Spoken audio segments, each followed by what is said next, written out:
Well, it's like an old family reunion. I see people from Topeka and Oklahoma and people I only see maybe once a year out here at this festival. And so, like I say, it's a family reunion. I love it.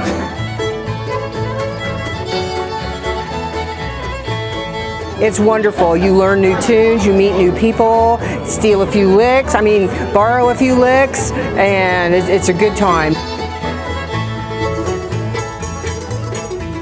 I think part of what makes this a unique event is the time of the year. When we hold it in February, a lot of the people here, we see them at festivals all summer long through Winfield in September, and then the festivals kind of end for the winter. And this is the first time people have seen each other for maybe 4 or 5 months. So it's a good time to renew friendships.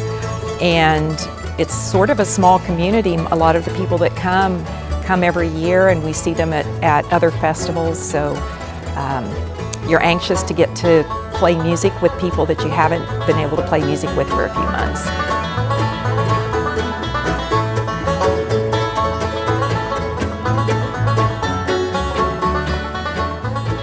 The jamming is oftentimes where you'll see amazing people playing that you have no idea where do these people come from, and somebody's sitting in front of you playing the best banjo music you've ever heard, and you have no idea who the guy is. But that's what amazes me. And I play with older people and younger people, and there's no barrier. I think everyone is really welcoming. There's not a lot of judgment, so people who are newer and maybe not very experienced can still sit in a jam and participate.